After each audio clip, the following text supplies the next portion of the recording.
Our dear viewers, thank you once again for tuning in to UG Diaspora TV.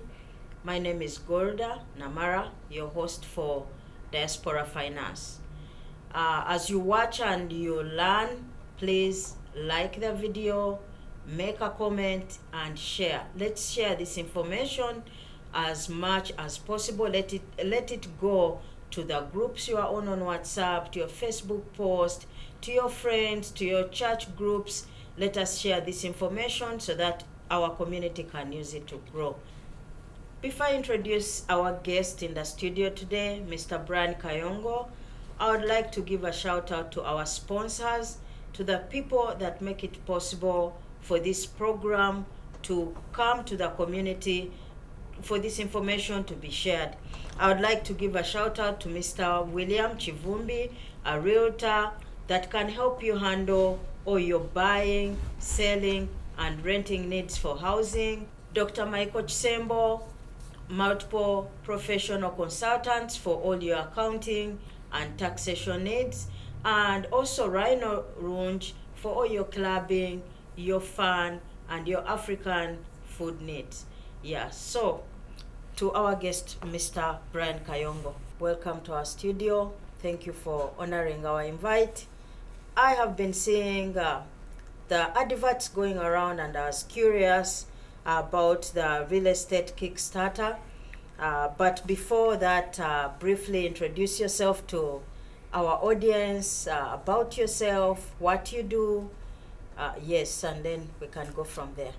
Thank you so much, my dear. I really appreciate to be in your presence, and I've learned so much from you, from what you do for the community. It's really a blessing. Thank you so much. And I want to thank UG Diaspora TV for inviting me here today to share with the community some of my life experiences and some of the things which I want them to learn from the conference which we are organizing. So it's really a pleasure for me to be here. My name is Brian Kayongo, and I'm the founder of Concept Real Estate. Is a real estate consulting company and also a real estate investment company where we have an investment fund. We join with other partners to buy real estate investment properties, and also we help on the consultation of you trying to buy a real estate investment for yourself and your loved one. Thank you. Okay, very well, very nice. And before we even go into the real estate Kickstarter, I used to see some time back you having programs on Kickstarter. Can you first tell the audience a little bit about those programs, why they are very important, or why they could be important for the diaspora community to follow, to participate? First of all, we begin with Concept Kickstarter. This is going to be our third conference which we're organizing for the community and other people who have been part of this organization coming to these events. So I started a Kickstarter because I think everyone in life needs a kickstart, needs a beginning of something, needs a guideline. You cannot begin something when you don't have a guideline of how you can start something. So that's why I call it Kickstarter, because like a kick of a start of something, there are those procedures, policies, and principles which you follow to start something into your life. It might be you starting a business. It might be you start trying to choose a form of investment which you want to go which direction, like real estate. You might be building an investment fund, different businesses which you can be in. It might be a laundromat which you want to start. So this, as our company, it was we diverted it into helping people to find a way how they begin something, because always at the beginning you don't have anyone who is willing to support you, who's willing to come and share knowledge with you that okay, you are missing this step into something which you are doing. And that's where almost everyone in their lives, they miss for the step of growing steadily and growing their company, because you may be growing your company and you're like, my God, I've hit this block, but how can I grow? But because at the beginning of you kickstarting something, you didn't have a proper guideline of someone helping you out. So like mainly is about like helping people to kickstart something into their lives. Anything which they're passionate about. Like I encourage people, don't be a 9-to-5 person. Be a person who shows up on all shifts.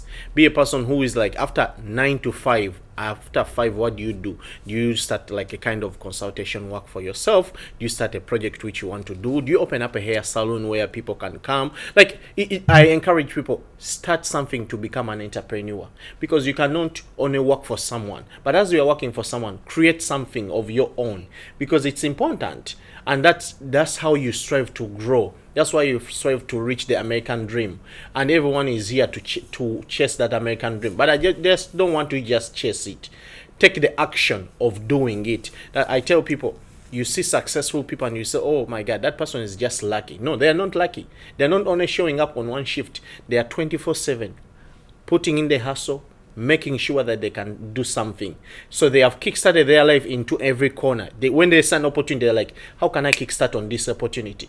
When they see someone is doing better, how can I, in our way, to like get onto someone? Like, I want to be part of that. You don't have to invest in a lot. It might be something small. You are like, Brian, I see you are doing this project. Can I at least be part of it? I've said 10,000.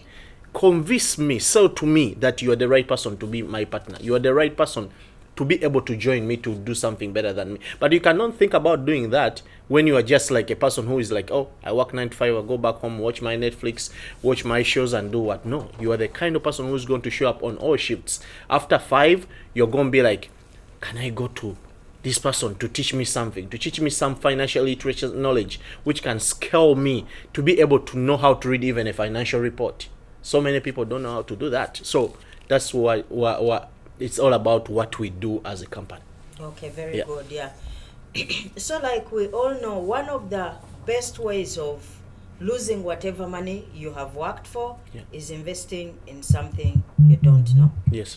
And I realized that someone working in the financial professional, that especially during COVID, when there was an influx of a lot of money into the community, so many of us went into different types of investment. Yes. Some bought trucks, some started agencies, others went into real estate.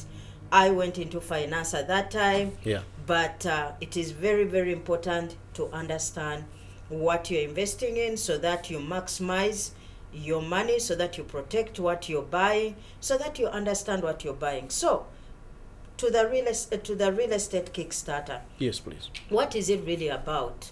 Like, what should some of the people coming to this event expect to learn, and what should they really expect to learn from the event? Okay.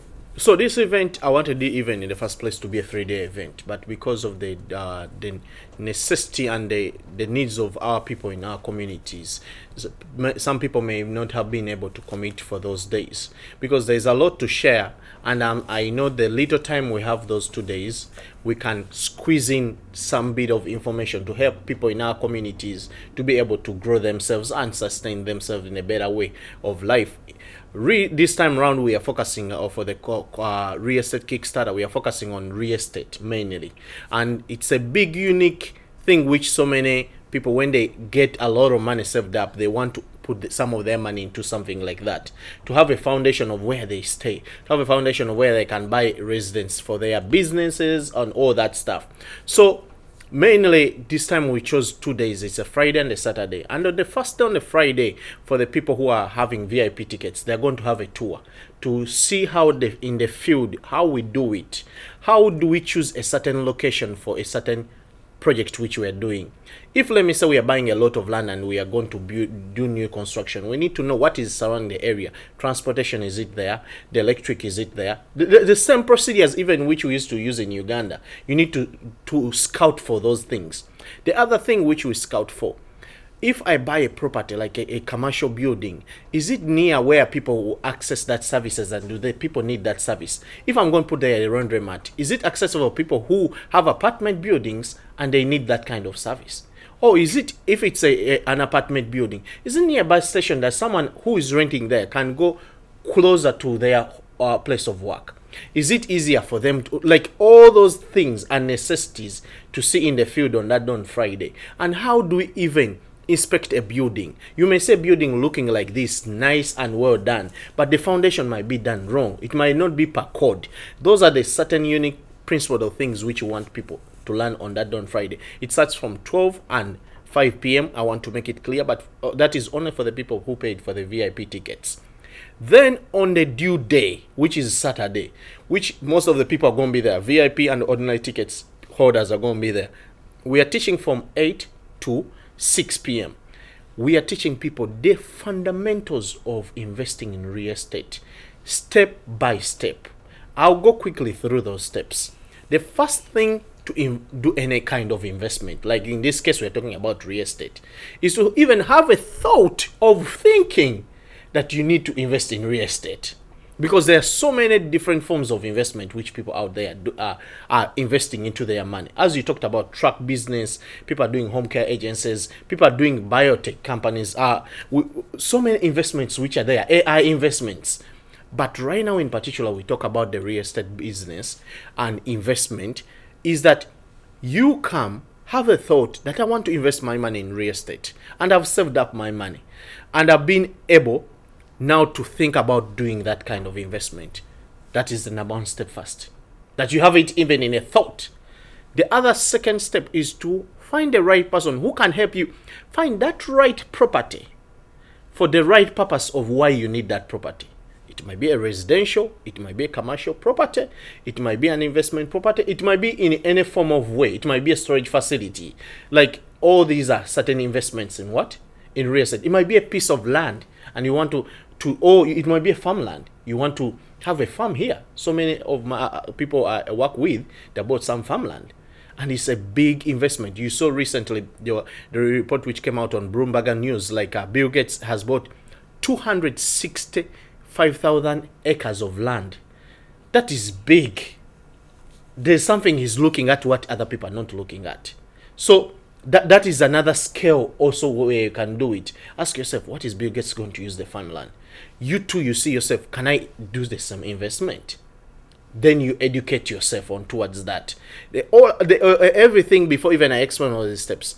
What we are doing, we are educating people not to just go buy real estate, but be informed and be a student of real estate, not a student of just of life.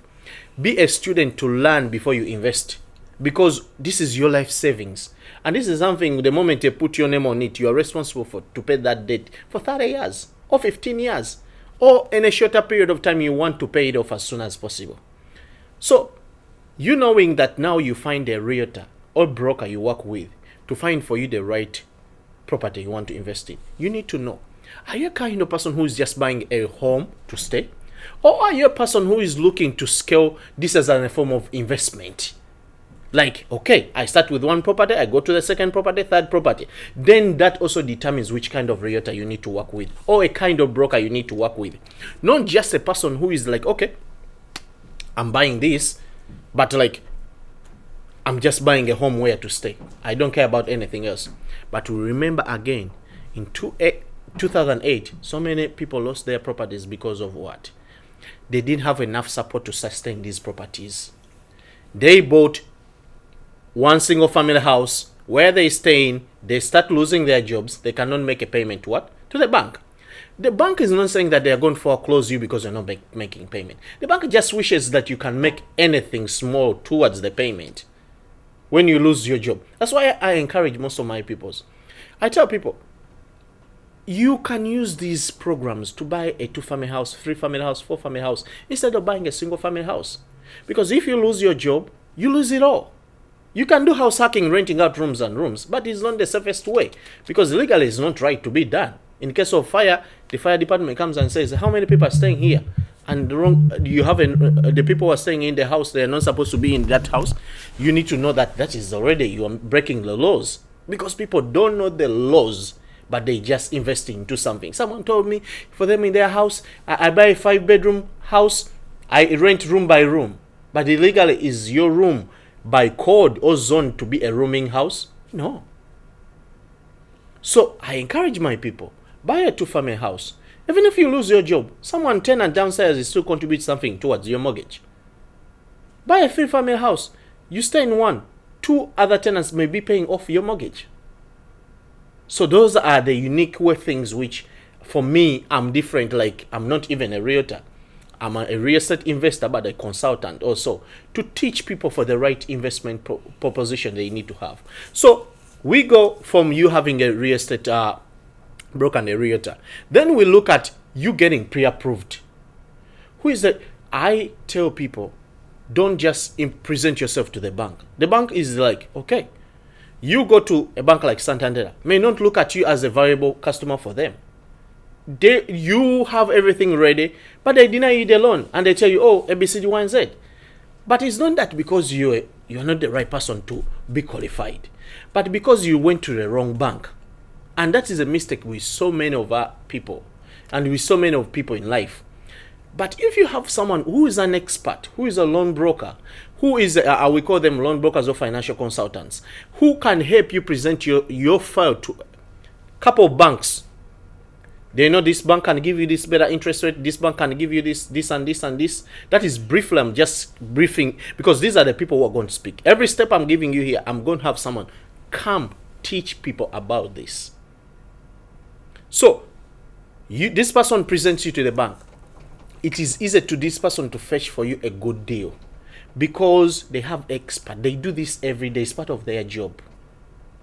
After that, I need to have you have a pre-approval. You come back, sit down with your realtor.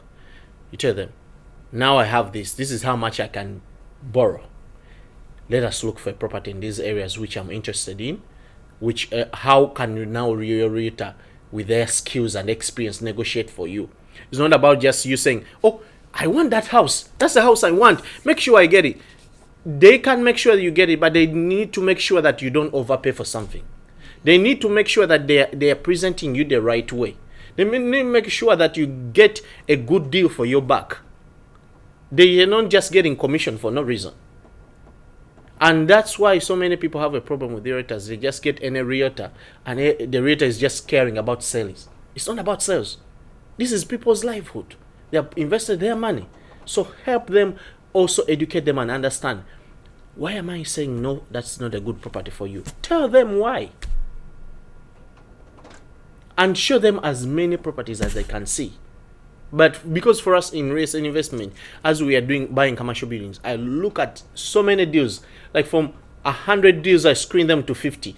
Then we screen them to 25. Then we give offers on just on those 25 ones. Discounted offers. So after you coming back to the realtor, now you find the property you want. Do inspections. After doing your inspections, which companies are you using for your inspections? Do you know even how to read an inspection report? Those are the certain things which I want people to be taught about. Have an inspector. After that, now you negotiate with the seller how you are buying the property because of ABCD and errors you found into your property. Then after, let us hope you close very well. Before you close, you need to get a legal person. I'm bringing a lawyer for them to explain to them, to understand what is the legal part of you buying the property. How do you do? The legal part will cover title searches, will cover how you do your purchase and sales, will cover how you do everything legal to close your what? Your loan. Let me say you close your loan now. We go to the step of you want to move into your home, but your home needs some fixing, painting, or whatever, new plumbing stuff, what and what. I encourage everyone, get permits. How do you get a permit? Finding the right contractor to work with. That is important. That's why I'm bringing a contractor to teach them. Okay, how do you screen a contractor? Not everyone is a good contractor to work with. You need to know that you are buying this as an investment. You're not just buying this as something you're just winging. As a hobby. As a hobby. So after that, having a contractor, then we talk about managing of properties. Because now it's not going to be just a hobby. Apart from if you're just buying a single family house, it's your family, you stay in, that's where it stops for you. But I'm looking at someone who's going to scale this to the next level. Buy one property, second property, third property, fourth property. Teaching them, have systems in place which manage how you collect rent. Know how to screen your tenants. Know how to buy the right locations. Management, building your management in-house or hiring a management company. That's some of the stuff which we're going to talk about. and how to scale, diversify into real estate. How can you partner with you? Me and you, we partner together to buy something. That's another form of discussion we're going to have that day. I tell people, you don't have to have millions of dollars to invest in real estate. You just need to convince one good person like this who can trust you and believe in you and invest with you. Because so many people, what will be their question that day? I don't have money. How am I going to invest in real estate? That is true. Not everyone has money to invest in real estate. But you may have a unique skill which that person needs. Being a good property manager. You might have a skill being a good underwriter. You know how to read a loan. I missed one step, which even think this has reminded them about it. Underwriting a loan. There are certain screenings of layers. Working on your income statement. So many people don't know how to do their income statements. Yeah, maybe Brian, if you may clarify on yes, that. Please. Because as a financial professional, we do like underwriting. Yeah. For clients where they look at their, like for life insurance, they look at your health, they look at your income, they look at your driving record, your lifestyle, your age, where you're located. So for real estate underwriting is basically they are digging to see whether you qualify. Yeah. What do they look at in the underwriting for real estate property? Okay. Commonly right now there's a certain loan which is going on around. People may not understand. It's called the DSR loan. This is a loan which is written. They are looking at the income of the property, not you as an individual. That is some of the. So what can I say? This is called DSR loan. I'll tell you, there are so many different categories of loans. How they're underwritten. If you're buying a residential single-family home, they're going to look at you, everything at you, because you know why? The income which is going to sustain that building is going to be you. Everything which is going to manage that building is going to be you as an individual in particular. If you're buying it as a government program, FHA, these are the FHA guidelines, you buying a single family house. If you're buying an FHA, but you're buying a multiple family apartment building FHA, they're going to look at you and say, okay, you'll be having income from these other tenants. Okay, that's good. Now they are looking at that income. They're looking at the marketplace of that income, how you are buying that property with its income, with this other person supporting you. Then now you go to commercial, they're going to write to you as a commercial building. It's written differently. So each category of different kinds of investments, they're underwritten according to different policies and procedures, which on that day will break down from one, because I bought someone who works on the residential mortgages. It's going to break down for you different programs and what is the necessities and needs of that different program, which the banks are looking at. Okay, before I go to the banker, if I'm trying to buy a certain building property like this, I need to be aware that I have this in order. That's why I told you, when you scale and you're buying like 32 units, 60 units, 100 units, it's no longer about your credit score. It's a different ballgame now. They're looking at how much down payment you're putting down. How much do you have in the game? Do you have management skills? The credit score is nothing in towards going to those big scale. Now you're scaling. They know you're no longer credit score is not a big deal for you. So, and I'm not telling you at the beginning, you need good credit score to buy certain properties like this because you're at the beginning stage. But as you are scaling, the income you make from these properties put you at a different scale level, whereby they no longer look at that. That's why I'm saying the underwriting of loans in mortgages and all that, there are different legal standpoints of each kind of loans, how it's underwritten. But mainly the first thing in everyone's life is having an income statement, and you need to educate people on doing that. As you guys are teaching people the financial side of things, people should know how to have their income statement in the right way, their debts and their incomes. Yeah, sure, that's very good. So you sound to be very, very knowledgeable and authentic about what you're talking about. Yes. I wanted to find out, how long have you been in the real estate business?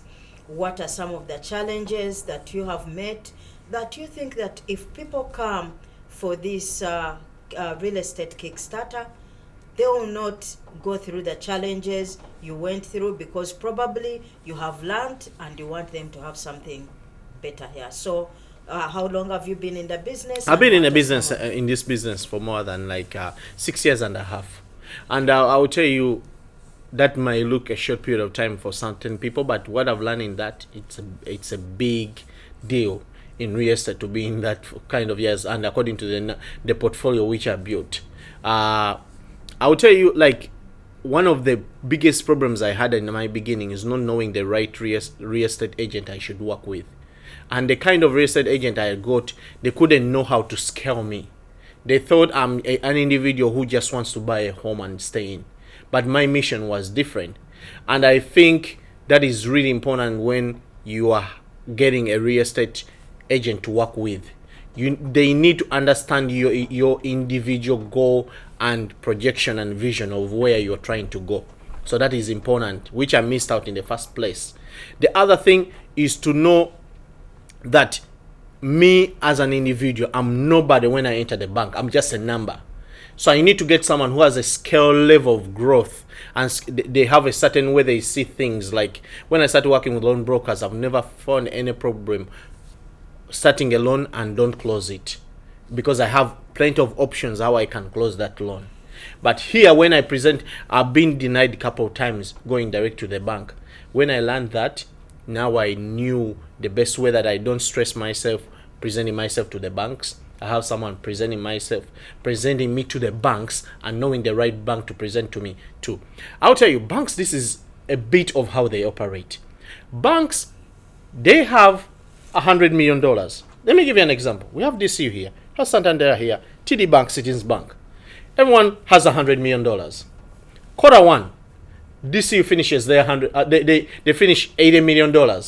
Quarter two, Santander uses $30 million. Quarter one, Bank of America finishes their $100 million. Now you come, my sister, you want to get a loan. Bank of America will tell you, oh, thank you so much, our customer. You're bringing your loan application and you want us to give you a loan. They'll find a way to deny you. Because already they don't have money on their books. They are done. You get what I'm saying? Yeah. But the loan broker knows, they have how they scoop this information, how they know how these banks operate, how they know when to approach a certain bank, because that bank, they know what is closely available. They may not know exact, but because they're working underground, they know how things trail. So you see yourself, you miss the opportunity because you missed time working with Bank of America for a month, and then they deny you. Now you cannot catch up working with Santander or working with Citizens Bank, which still has some money to work with you. But also, Bank Citizen, which has given out already 80% of their money, they have 20%. They are so unique on who they're going to give 20%. They're going to give about customer relationship, and you find yourself, you're not a customer of Citizen Bank. You get what I'm saying? But you don't know about Santander, who is seated on cash, and they're looking for loan brokers to help them get deals. This is what we call, you shop loans on retail side. These guys shop loans on wholesale side. You see the difference? Mm-hmm. For them, they get you as a portfolio. They tell the bank, I have 10 loans, I'm presenting them to you. For you come as one loan. Now you're doing retail. You see how now that's something which so many of our people don't know. Yeah, like you say, I really believe as a licensed financial professional that it's a long overdue. Yeah. Because our community people work so hard. Yes. And then we get money, and then we put it into things we don't know. Yeah. And then we lose the money. Yeah. Then we go back, we work so hard, we get money, we lose the money, and the cycle continues. Yeah. So I think really having conversations like this will help us go a long way. So I wanted to know about the real estate Kickstarter. How much is the entrance? How long is it going to be? And also to where is it going to be located? Okay. Thank you so much for giving me that opportunity to share with people. I'll tell you, we are having the concept real estate Kickstarter. It's going to be on the 7th and 8th of April here in Waltham. We are going to be at the Embassy Suites on the first day, whereby the VIPs will go for a tour. It will be on a Friday on the 7th from 12 to 5 p.m. And on Saturday, everyone, whoever you are, I want you to be there. Take on the opportunity to inform yourself, to become knowledgeable. It's not magic for everyone. Everyone, you can do this. There you can find a partner to invest into something else. It might not be even real estate. Or I want you to see people in your community and see, why are these people improving their lives? I want to be doing something as they do it. Come and see how we network, how we connect with other people to grow our investments and to scale as individuals. So on that day, we are starting from like 8 to 5 p.m. and late at night we're having entertainment, which will start right around 6 until midnight. So please come and join us. It's going to be at the Embassy Suites in Waltham. I put it closed last time. It was at the Boston Seaport. This time around, most of the people ask me, bring it close to us. It will be easy for parking. You don't have to pay parking, free parking at the Embassy Suites. Come and join us for that day. It's a Saturday. I know most of you, it's not even about working. I tell you people, like, that shift you're going to be on that day is, when you compare it to come and getting this knowledge, you never regret it. I tell you, it's not about like you have work to go for. Myself, every day I invest in myself to go to these kinds of programs. So I'm here to share the knowledge which I've learned, and I want you to learn from me and learn from the other 9 speakers I put together to teach you and educate you about some things which you may just need to increase your knowledge of expansion before you make this investment. I ask you, before you invest in real estate this year, come and join us. Come and learn with us from 8 a.m. to 5 p.m. VIP right now for the special. As I'm on this program, I want to give you a special. For VIPs, it will be $100, and you have meals on that day, on Saturday, and also you'll be part of the Friday program.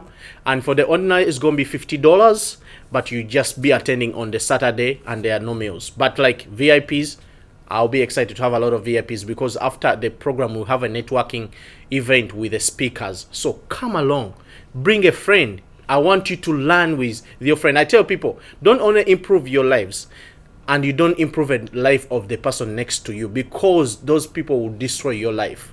So I tell our people in our community, if me myself, I'm improving myself, but the person next to me, I'm not willing to help them and improve them, they will find a way to destroy me somewhere. They will find a way not to encourage me to do something. That's why for me, I always try, some of my friends, some of the people who are close to me, if I'm going to do something, I take them along with me, to learn with me, to educate, to all of us, because they might see it in a different point of view. I don't know about it, and that will be able to help me to what? To scale. So I urge you, come with a friend, come with your loved one, come, we learn together. April 7th and 8th, Easter weekend. I know most of you are going to be off. Come over. Let us learn. Contact us. I will also give you can pay using Cash App or Zelle on 857-300-9033. 857-300-9033. Please call in regards if you want consultation in real estate. Also, we can help you. You can go to our website, www.theconceptrealestate.com, and you can learn so much how we have helped other people's lives to change. Please join us. I thank you so much, our viewers. It's a blessing to be in your midst. Thank you so much. Yeah, thank you so much, Mr. Brian Kayongo. Do you have an office for Concept Real Estate? Where is it located? Like, if someone wants to come to your office to see, to really listen, because someone could listen to this and maybe the conference has ended. So where is your office in? So we have our office for Concept Real Estate. It's in Natick, 254 North Main Street, Natick. That is where our Concept Real Estate office is.